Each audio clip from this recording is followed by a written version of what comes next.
Presented by McDonald's of Glasgow, it's time for the Brown Sports Bag. From the heart of the Barrens, a weekly local sports machine. Alongside John Butler, here's your host, James Brown. Well, John, we're back again this week, and in this first segment we have here, I think we're going to spend probably about 20 minutes just being informational, I think, more than anything, because I don't know, I mean, we can express some opinions, but there are several things that will occur this week that will probably enlighten us about the path of fall sports. It's right now everything is on path to do everything as normal in Kentucky, and some states have already made decisions about pushing back the start of their football season, such as Tennessee, which also affects some schools in this area because they had games scheduled against Tennessee schools in those first 3 weeks, and so Tennessee's not going to play those first 3 weeks. Other states are full bore ahead. I think Ohio is still on schedule to start their season on schedule, and the schools in northern Kentucky that play Ohio teams are seemingly unaffected at the moment. And so what's going to happen this week?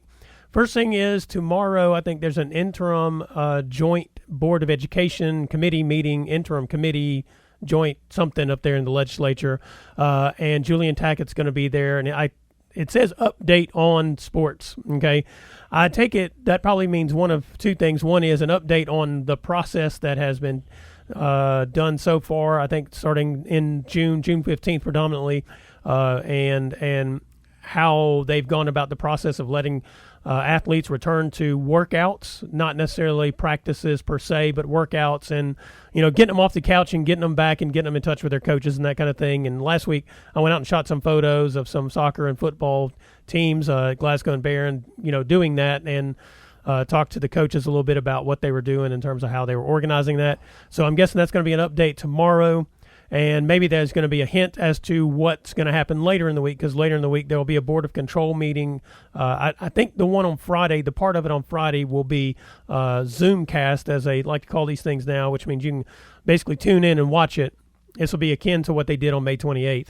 And I take it what will happen out of that is we'll have some more guidelines for post-July 12th about what's going to happen, because right now the guidelines that the KHSA set out, I think, extended to July 12th in terms of phase 1 and phase 2, what you can do in those phases, and then we'll have a better idea of whether or not we're on path to start fall sports on time. And there are some other things that are not related to Kentucky high school athletics that are also happening this week that may give us some guideposts as to things that are going on.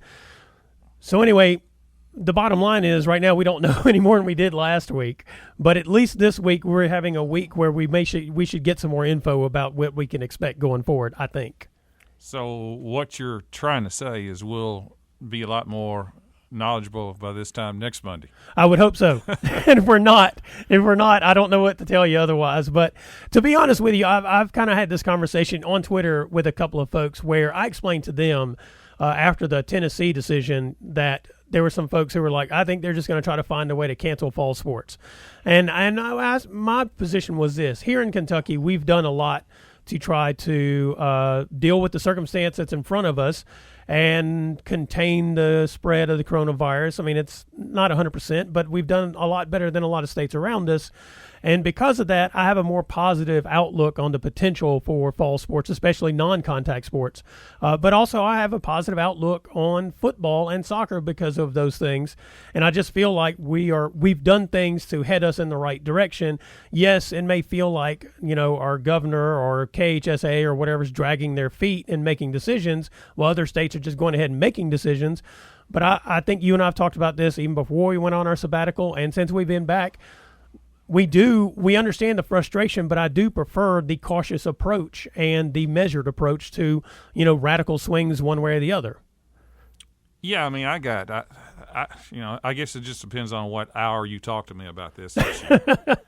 I mean, I don't really know where we are, to be perfectly honest with you. It's I'm like you. I'm cautiously optimistic that sports will be played. I know we need to play it. Yeah, I just feel terrible for the kids and parents and things like that if for some reason they don't get a chance to play. I mean, I can't tell you how bad I feel.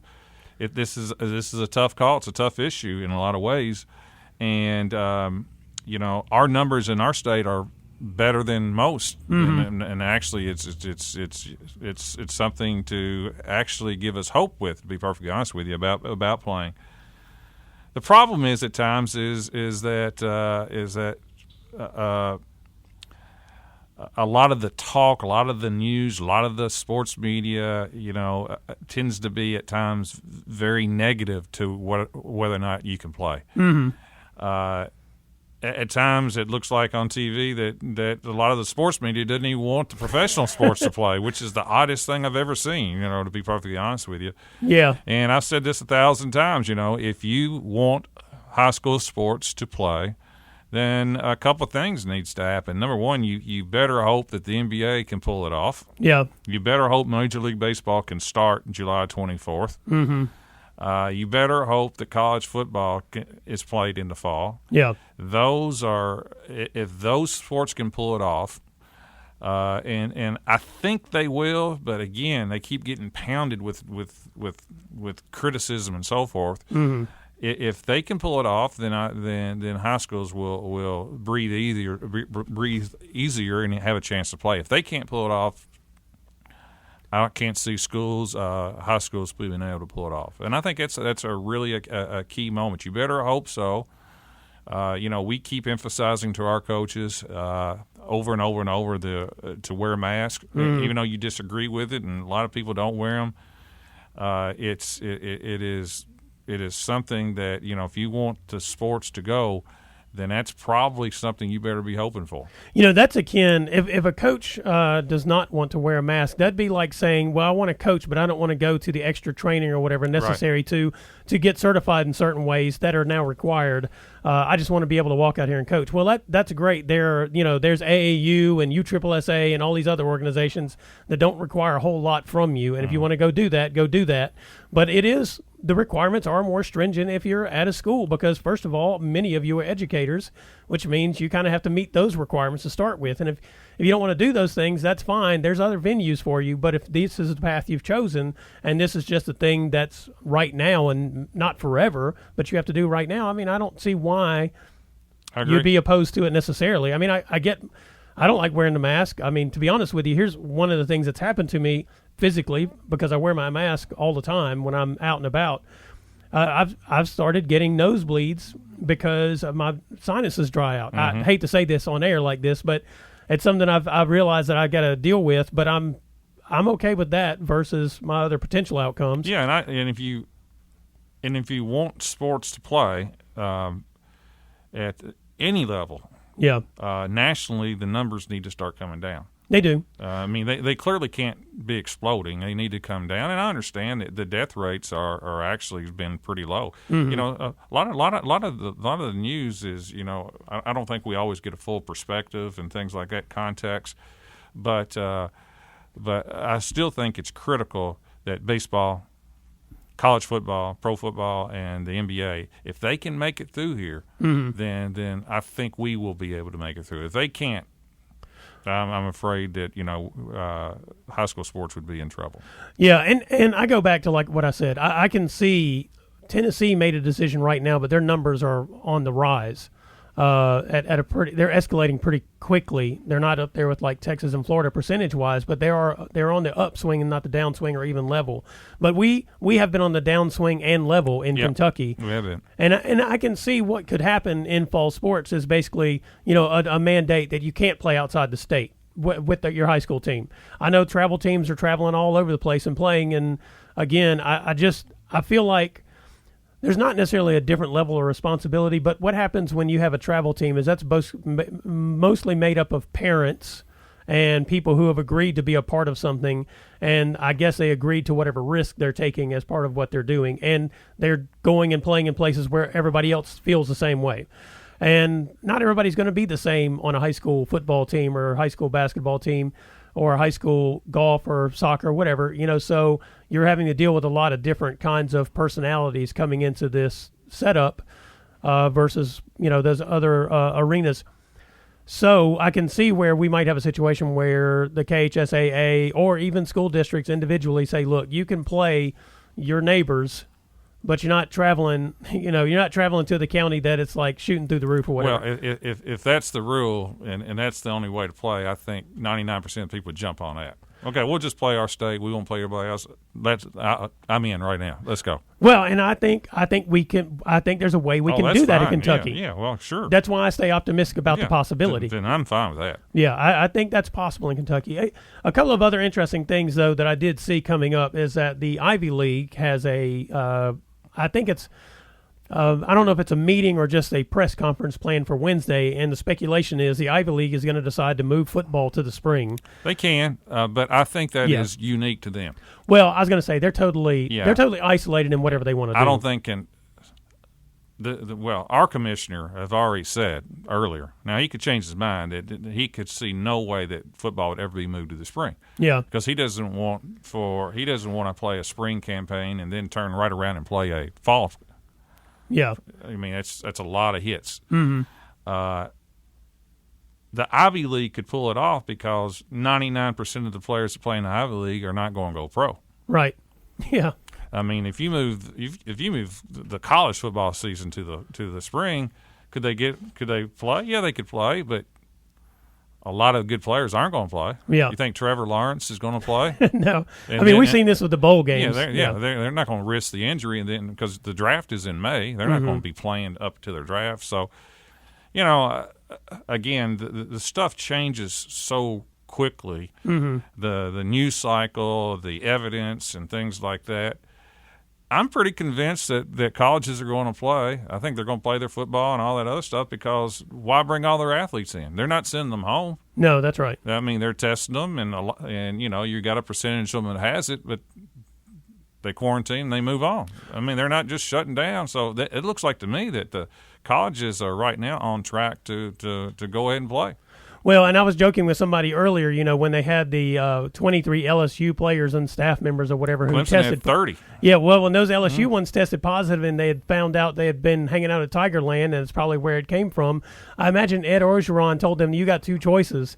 To everybody else there, you can play football or you can not play football, but that's it. You're staying right here.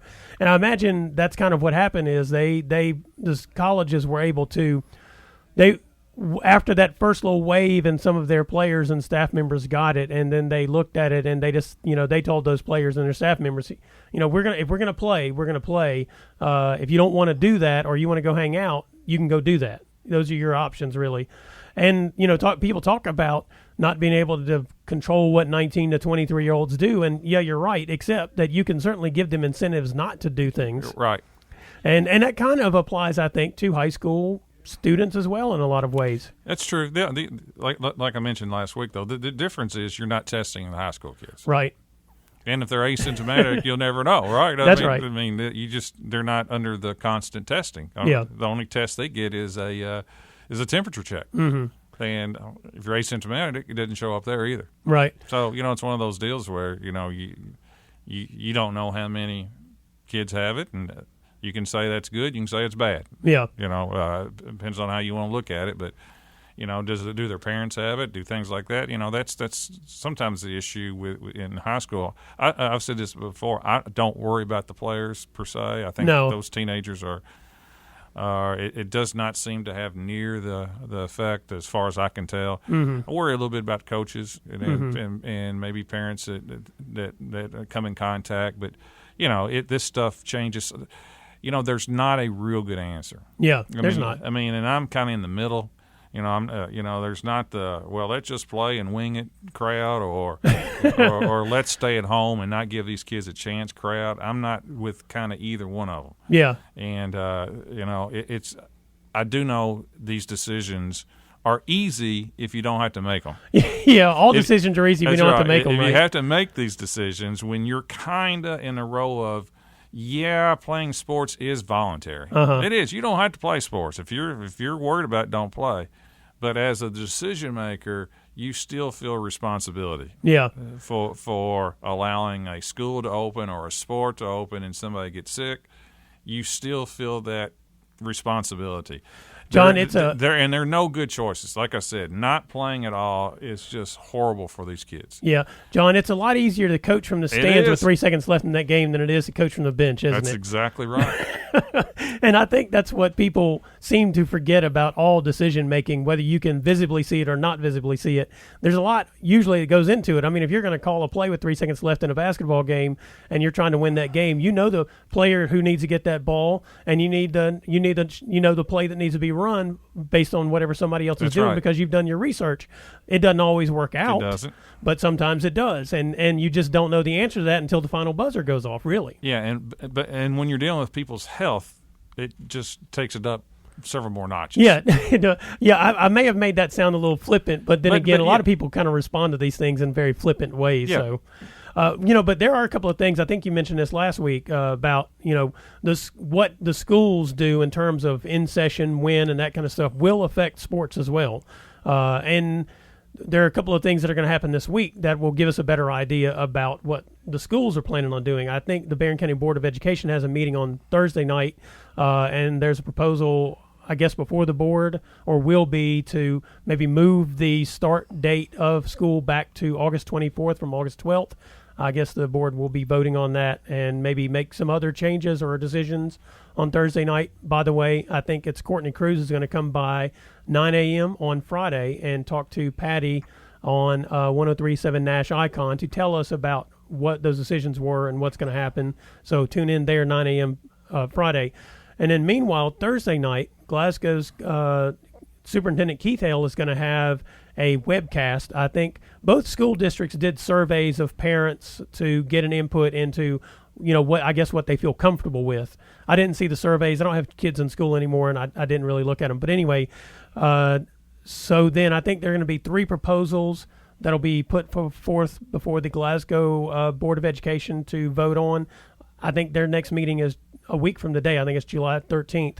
So that webcast will be 6 p.m. Thursday that Keith Hale is going to do, and I guess explain those proposals that'll be put forth before the Board of Education. And then I think it's Tina Martin from the Glasgow School District will come by Nash at 9 a.m. on Thursday and kind of explain all that to us. So tune in for that on Thursday morning at 9 a.m. So 9 a.m. Thursday, Glasgow get some info on what they plan on doing.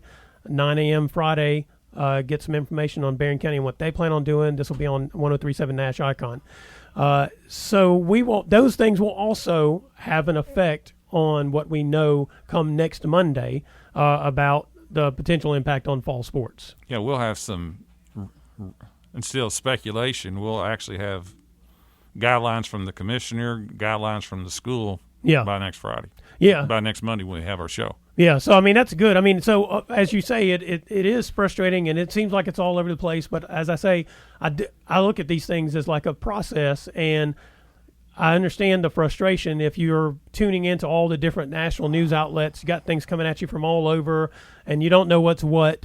Just tune all that out and just try to stay focused on what's going on locally.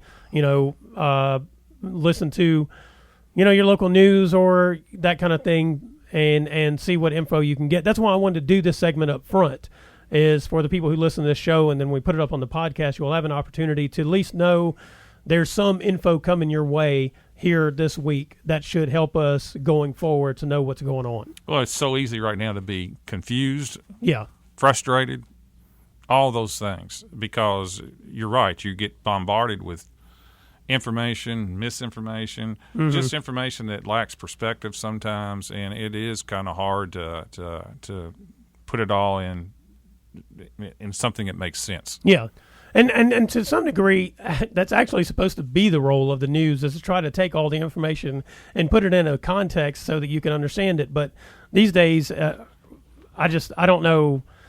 It's hard to find that information a lot of times because it's been run over by the viral this and that. And I don't mean the virus. I mean the viral online this and that. So, I get it that it's frustrating, but, hopefully we'll have more information at the end of this week.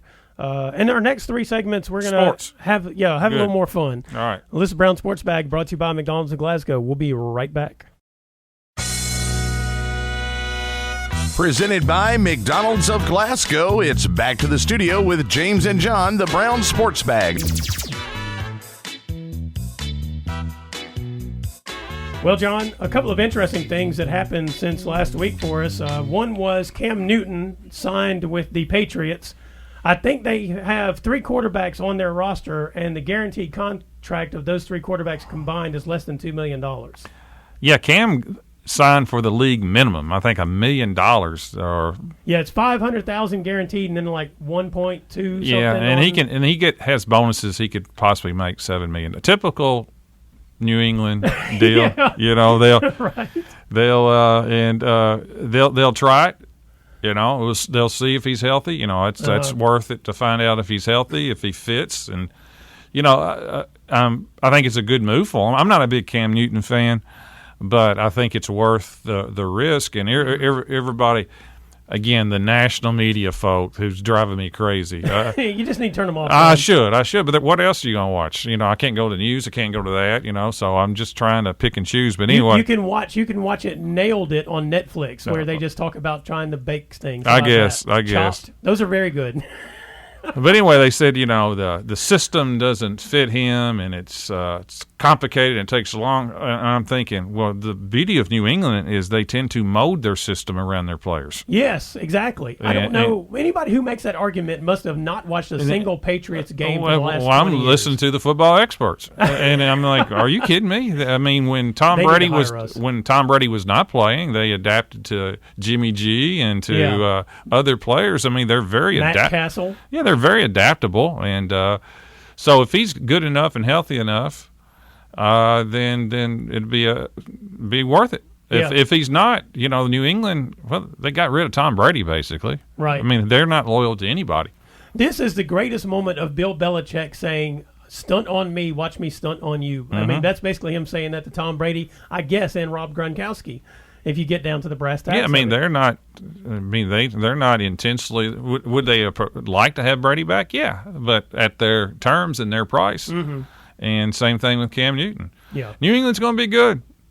I mean, that's just. I mean, people who are talking about their demise, I think, are crazy. They're going to be good. I actually think. Here's the thing about Cam Newton. You know, the last time we really saw him, he's not been healthy for 2 seasons. That's correct. And his unhealth has been related to his throwing arm, which basically has affected him being able to throw. And on top of that, he was a guy who took too much punishment to start with because he was just big. Well, it got into that crazy argument again about, you know, his greatest gift was he could throw and he was a tremendous runner because of his size. Mm-hmm. Well, then then there was the talk, well, you know, you have to make him into a quarterback and not take advantage of his size. And then there was the counter argument, well, you need to adapt to his size and so forth. Mm-hmm. And they did. But the problem with that is if you're going to generate a lot of your offense through running and rushing, is that it will limit your career path. Mm-hmm. I mean, the oldest quarterback, you know, Brady and Breeze in their 40s and things like that, well, they didn't do it by running over people. No. They basically they were about to get sacked. They just went ahead and got down. And that is the catch right there with Cam Newton. Cam Newton is can he, because he's not going to still be able to run and run over people at the rate that he was. He's still young, 31 or whatever, but he's got to be able to play as the older he gets, more so in the pocket. And can he do that with his surgically repaired shoulder? You know, we'll see.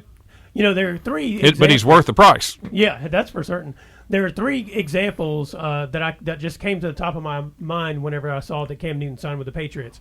And they were John Elway, Michael Vick, and Randall Cunningham. Because early in his career, John Elway, he had a strong arm and he could run, but he really didn't win the big games until he stopped doing those things, until he actually got to where he couldn't just run away from people. He had to start playing the game differently. Well, and the same is true for Randall Cunningham and Michael Vick. I mean, later in their careers, they became much more efficient passers because they didn't have to think, hey, I can just get away from this if it breaks down. They really, and all 3 of those guys focused on getting better at the things that they had not been better at when they were younger. Right. And those were like 3 examples. I'm like, you know, Cam Newton's 31. In these last couple of years, has he decided I need to be better at these other things other than the fact that I can just run folks over? Well, his injuries has force him to. Now, he can still do both, but he can't do it at the same level. Yeah, right. If he wants to continue. And he's still a weapon with his feet and his size, but probably not just as... That's correct. Because Carolina had gotten to the point where they were just basically running the whole offense through him, and he was just taking a beating at it. And he just would not... A lot of times he would take unnecessary beatings, in my opinion. I agree. And so, good move by the Patriots. Another big news today is that Kansas City extended Mahomes for 10 years. Yeah. 10-year extension, over $400 million. Yeah. Which is insane. He still has 2 more years on his regular contract that he has to get paid. This is 10 years in addition to that. So it's like a 12-year, $450 million or so contract. Yeah, they bet long term on his abilities, didn't they? Which at this point in time looks like a good idea. Yeah, I mean, he's the best quarterback in football, and he's young, but 10 years, good gracious. I was looking at, I think he's the 7th quarterback to sign a 10-year contract. And actually the first 2 of those were in the same year. It was Drew Brees and Brett Favre, both in 2001, I think it was. And I was like, and then I was looking over the list, and those 2 stood out to me, but the others were like Dante Culpepper. I think he signed a 10-year contract with the Vikings. I don't know that he made it through that first one of those 10 years before his injuries. Well, none of these contracts generally are guaranteed in football. Right. Yeah, it's splashy more than anything. It is. But it's still just a fascinating – it's a fascinating exercise. It's going to be over $40 million a year. Yeah. Yeah, and there will come a time where, the NFL is under a hard salary cap. Mm-hmm. I mean, you cannot just pay somebody whatever you want to and still have a team. Right. The beauty of the big success of New England not only is the coaching, but Brady always took discounts. Yeah, which enabled him to spread more money around. It was akin to the Spurs in the NBA, where Tim Duncan never took the max, and so they were able to build teams around him over and over and over. And I've yet to see a quarterback take the max win a Super Bowl. Yeah, I mean it's proven to be very tough because you still need to pay people to block for you and catch for you and defend for you. And that kind of goes back to, I mean, these contracts, especially quarterback contracts, get so much publicity. And again, the talking heads, you get everything you can. Okay, get everything you can, and then see if you can win. I think, to me, I mean, it's each person has their own individual ambition whenever they're a professional athlete. And we all like to think, as non-professionals, it would be their ambition is to win because we think that's the most important thing. But then again, if you're an NFL player and the average career is 3.5 years, I think the ambition a lot of times probably is to get as much as you possibly can. I agree, except for quarterbacks. Yeah. And I think that's the one exception because you have to also be able to look your fellow teammates in the eye and understand the more I take, the less you get. Yeah. And that's different. It is. It would be a mark of leadership. It would be because when you're talking about quarterbacks are getting paid 3 times more than everybody else. Mm-hmm. At what point is too much in a salary cap league? And you can argue there shouldn't be a salary cap. Well, they negotiated it. I mean, it was their union negotiated. Yeah, and it kind of goes back to what we were just talking about with Bill Belichick and the talking heads talking about the Patriots being done, and. I mean, we know that the Patriots don't overpay for talent. And if you don't want to accept their terms, they ship you off or they let you sign somewhere else a lot of times. That's correct. They'll and I get the impression that Bill Belichick does not have an emotional response to those decisions. I imagine, I think that, I think about Jason Collins, I think it was whenever he signed with the Browns and then he came back to the Patriots, took the money, he was originally going to get with the Patriots. Yeah, he got the big payday, but I'm sure, maybe Bill Belichick's thought is if you want to go get the money, but it's your choice whether you want to win or get the money. Belichick is an interesting, a dilemma in today's sports world where right now, it seems the momentum is with the players. Mm-hmm. And every coach has to be player first. Right. Everything has to be player friendly, and you got to have communication and relationships. That's the biggest thing right now. Yeah. And it seems like the players right now have power. Uh-huh. And you can just see some of the coaches have apologized for things they did 10 years ago, or they weren't nice enough. Mm-hmm. Belichick, the greatest winner in pro sports right now, mm-hmm. has none of that. No. I mean, they don't have any of that, and it seems like at times people just ignore that. Uh-huh. well, how is he winning? Well, he has won with discipline, a culture that's not necessarily player happy and friendly, but there are tons of players that want to play for him. You know what's also a bit ironic about Belichick in a lot of ways is a lot of these, build relationships with your players, coaches, and all this kind of stuff are coaches that seem to get a lot of spotlight themselves. And Belichick gets spotlight because of the winning, but he really rejects it in so many ways that he doesn't take advantage of those things in the way that we've seen a lot of coaches. Not a guy in the social media. No. I mean, he's the anti what everybody wants right now of a college coach or the 30s or 40s young NFL coach or basketball coach. He's just totally opposite.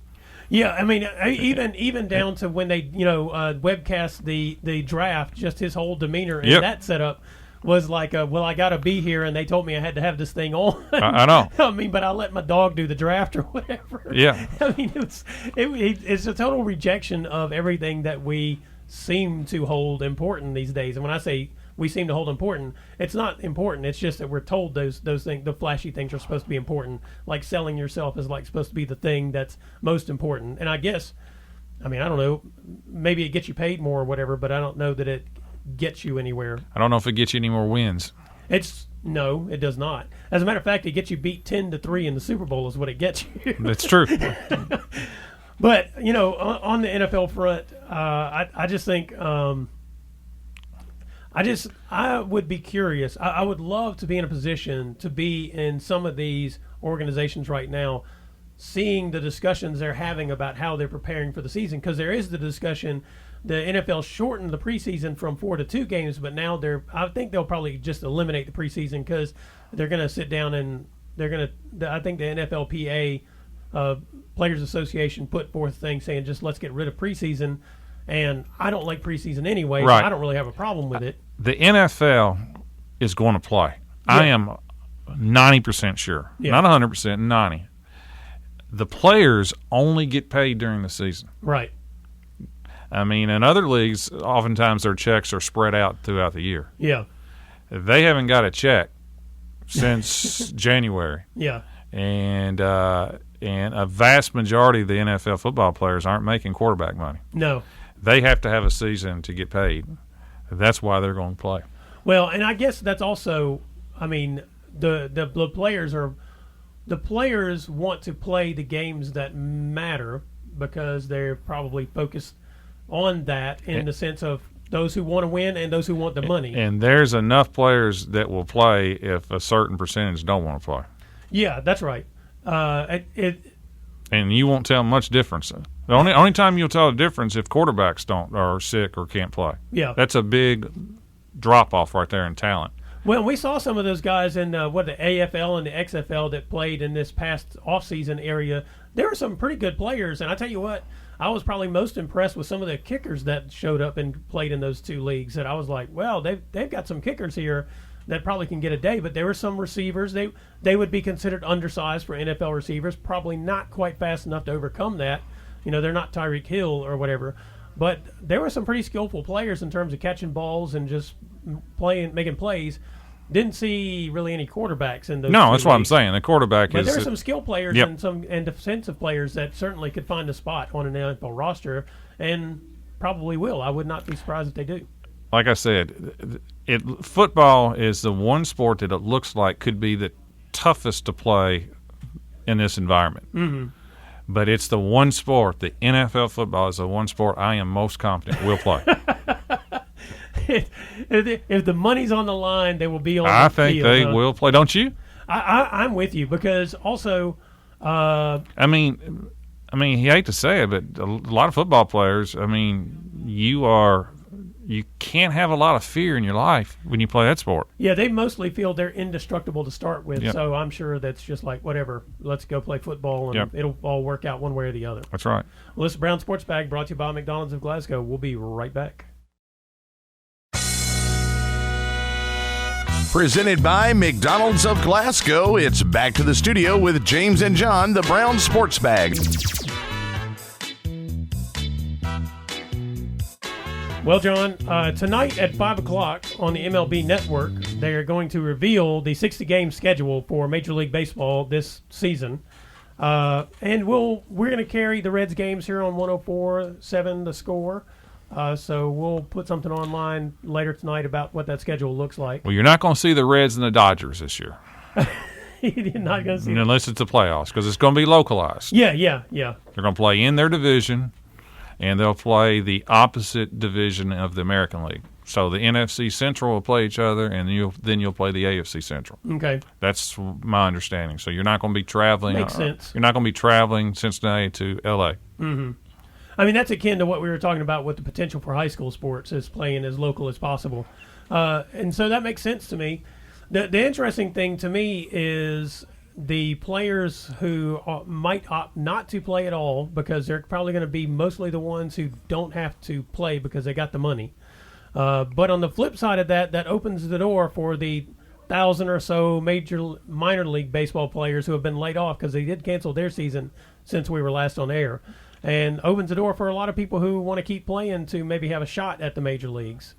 Yeah, I agree. I mean, it's only after the first the players reported and the first round of tests came back, I was pleasantly surprised. I mean, only like 1.5% of them tested positive. Yeah, it was a real low number. Yeah, I mean, I think Atlanta had several, but for the most part, it was a relatively low number, and that's players and personnel. Yeah, which I thought was pretty good. Yeah, 1.4%. That's less than the national average between the general population and testing. That was good. You know, David Price said he's not playing, and there's some others that said they're not going to play. Strasburg, I think, said he's not going to play. I didn't see Strasburg. Okay. But there's plenty of minor league players that are available to fill out a roster. Yeah. I just, like I said, I'm confident football's going to play. I don't know. Baseball just – they've acted all year like they didn't want to play. Yeah. And, there's still this grumbling that they possibly, that – and the most negative people are the baseball experts. Mm-hmm. Buster Olney and people like that on TV. Yeah, I don't listen to them at all. Oh, my goodness. They are by far the most negative. And to me, this is the easiest sport to play. The only issues you got is some travel issues, I'm sure, but there is not any really contact between the two, between the two teams in a lot of ways. So it would be a shame not to play. Will they be traveling into areas where the virus is going? Well, yeah, you're actually playing another team's home park. Mm-hmm. So, yeah, you got that going, but, it's not like you should be going to the beach if you're going there to play baseball, kind of confine yourself and so forth. I hope they pull it off. I mean, I really do. Going back to the NBA, Toronto, the good news with the Toronto franchise in basketball, they've been in training camp in Florida for the last 10 days. Yeah. In their own bubble. And they are one of the few NBA teams that have no reported cases since they've been there. They made a pretty smart move when you think about it. So that's good. That's good news. Yeah. I mean, you think about it. I mean, they basically did what is akin to saying we're going to go test out the court ahead of time. We're going to get some shots up. But they took the whole team and put them in a bubble. And it kind of brings me back to Major League Baseball from the get-go, why they didn't come up with some sort of plan in this way. I mean, it just – we've talked about this before, and I feel like we're just beating a dead horse when I say this, but my goodness, the world was their oyster, and they didn't get the pearl out of it. They did. And they still have a chance because they're still going to be the first team sport to start. Yeah. But, they drummed up a lot of ill will among people. So, I hope it – I know they can do it. Yeah. I hope they do. If you're a Reds fan, this is a great situation for the Reds. I mean, they went out and specifically got players that they thought could give them over the top this year. Yeah. Now, the problem is the last so many years they've gotten off to terrible starts. You get off to terrible starts this year, you're out. You can't do it. So they got to get off to a good start, but they got the pitching, they got hitting.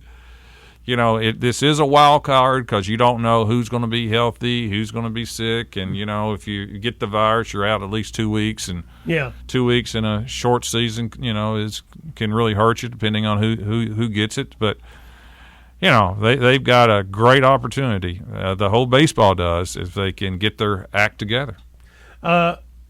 to the Reds' point, the Red Legs Radio Report, which usually runs beginning 1st of April because we have a baseball season, will be on the air starting this coming Saturday. So Good. Jason Harbison and Tim and those guys, they will be on the air, and we will have Reds news, like real Reds news, I suppose. Real Reds interviews. I think they've started spring training again. Summer. July 1. The summer camp is what they're calling they've started that. That's correct.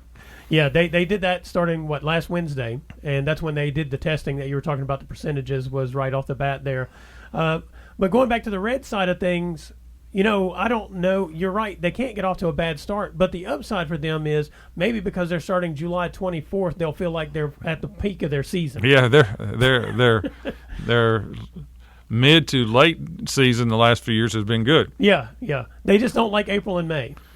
They don't, but they have got the team that, I think there's only a few teams that I would just say they can't win, but they're talented enough to win. Yeah. They have been a fascinating study in how not to win the last, I think, 3 or 4 years, especially because, like you said, like last year their pitching was fantastic and their hitting went to the dogs. The year before that, their pitching was terrible and their hitting was fantastic. And it's kind of been alternating year to year. And you keep thinking to yourself, at one of these years, it's all going to be on the same page at the same time. But it hadn't happened yet. But yeah, maybe for Reds fans out there, what will happen is the Reds will look up and say, "Oh, it's July 24th. It's time for us to start playing this year." And baseball on the radio will be real important this year because not everybody has the baseball network. Yep. If you got Dish TV, you don't even have the regional broadcast. They took them off Dish. Right. So you can't go to the games in a lot of places. So the old-fashioned baseball on the radio, which is really good, actually. Yes. Could become the way you get your baseball information now. Yeah, it's gonna be Back to the Future for radio. There you go. In so many ways, because you're right. When you have good radio broadcasters, they give a different feel to the game. And I must say, I know Marty Brenneman's retired. He has. But their guys are pretty amusing just all the way around. They are. You don't always know what's happening in the game. Jeff Brantley is good. He's really good. The Cowboy. And Marty's son's good. Yeah. There's a lot of times my son and I would listen to them. We're like, what is happening in this game? Because they'd be off talking about bobbleheads or whatever. Well, that's what you do when you lose. I guess so. We didn't really think about that. That's the Reds right. weren't doing well, so the broadcasters were filling in. They didn't want you to know how bad it really was. That's what they're there for, is to protect you from your misery if you're a fan of the team, I suppose. But yeah, I guess I'm looking forward to listening to it. They have kind of annoyed me by blowing their opportunity to be the only game in town. I've got my fingers crossed. Yeah. I hope they play. I'm not sold, but I hope they do. I said they should. Who am I to say? I think they should play, but it's very important because you are a fan of baseball. I just think as a nation, Yeah. We need sports right now. There's too much stuff going on, distractions. I think sports is a unifier, and if we can have that sports to unify behind, I think it's really a positive thing that we need. Yeah, I agree with you. It should be. I think that's very good. And I'm not as pessimistic as some folks. I do believe that the baseball will figure out a way to make it happen, and I believe all these sports will figure out a way to make it happen. It just may not be the way we're accustomed to, but nonetheless, obviously, already not. Yep. But, we may have to adjust some of our feelings about some things in order to enjoy the sports themselves. Well, this is Brown Sports Bag, brought to you by McDonald's of Glasgow. We'll be right back. Presented by McDonald's of Glasgow, it's back to the studio with James and John, the Brown Sports Bag.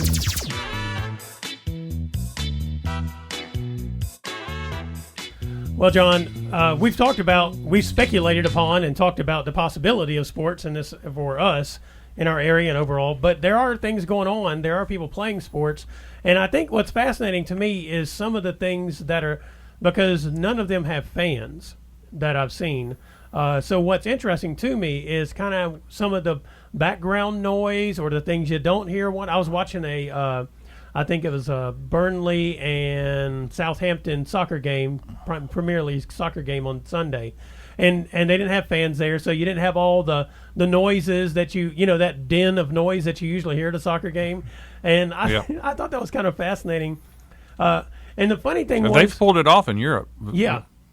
They've already had the conclusion of a couple of already mini seasons. Yeah, and this is they're closing in. Usually, I think the Premier League season would end, I think, middle of August, somewhere around there, and then they have like the Premier League. Seems like they've done well with it. Yeah, and you're talking about when you talk about the Premier League of soccer. What happens is you've got players from different countries who are on these teams together. Mm-hmm. You know, they predominantly be European. And they've had some positive tests, but they've figured out a way. Well, and they've basically isolated that person, and then they've done a lot of contact tracing. They in have. Europe That's that big. we've not had as much of here, That's unfortunately. Correct. Yep. So they're able to kind of isolate who they've come in contact with, and it's worked well for them. Yeah, and I think the players have agreed to the stipulations that they have there. We were talking off air. There's that basketball, the $1 Million Challenge that's going on. It started Saturday. It's been on ESPN. It's on tonight as well. Yeah. Where they're mainly professionals or people who've retired. You can be in European players and G League players. And there's 24 teams, mainly of groups of 7, 8, and 9 former college players that you may recognize. And it's a winner take all. The winning team gets $1 million. Right. And you split it among your 7 or 8 players and whatever. And I tell you what, the way they've got them all in a hotel and they've got to pass. They got to pass all the testing. Are they doing this in Vegas? No, this is in Ohio. Oh, in Ohio. Yeah, and it's what the funny and they play hard because they're playing for $1 million, and it's good too. I mean, it is. I've been pleasantly surprised, and what's neat about it is there's you play 4 quarters, but at the 4-minute mark of the last quarter, they eliminate the clock.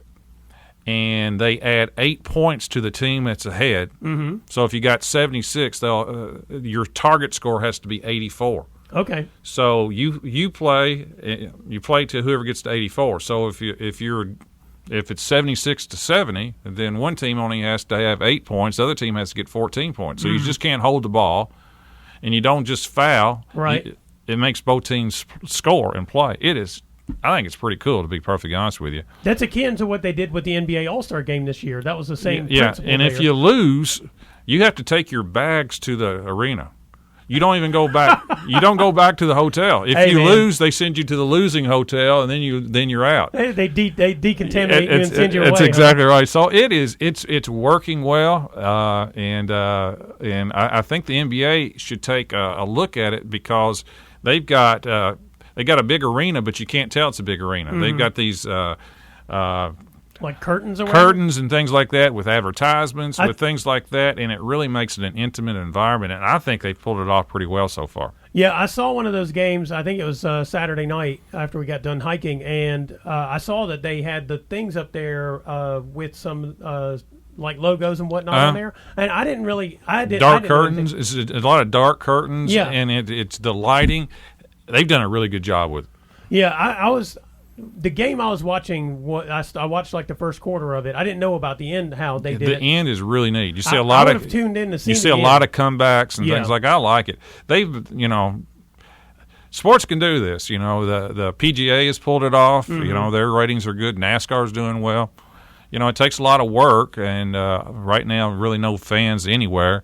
But in terms of normal people, it's not like we're going to those games anyway. Yeah. So, just being able to watch it is pretty cool. You mentioned that $1 Million League, and one of my favorite things that used to be about ESPN is you would see sports that you just wouldn't know about or wouldn't see, and you might find it interesting, or some of the things they did, like Australian rules football. Right. I used to love that because of the differences and some of the interesting things, because it was a mixture of rugby and American football. True. Football without pads. Yeah, and I mean, look, I'm going to tell you, the roughest hits and the roughest sport I've actually ever seen was rugby live, and it was brutal. And I used to think to myself, I was like, there are a lot of football players who really wouldn't want to play like this. No. But what I used to enjoy about that, what you're talking about with this, is seeing things you just don't expect. That's right. And I just think that's great. I do. And I hope we get more of that. This is Brown Sports Bag, brought to you by McDonald's of Glasgow. We will be back next week. Thanks for listening, and be sure and join James and John once again next Monday at 4 for the Brown Sports Bag, a local weekly sports machine presented by McDonald's of Glasgow. Coming soon to your FM dial, this is Fox Sports Radio, WCDS Glasgow, AM 1230.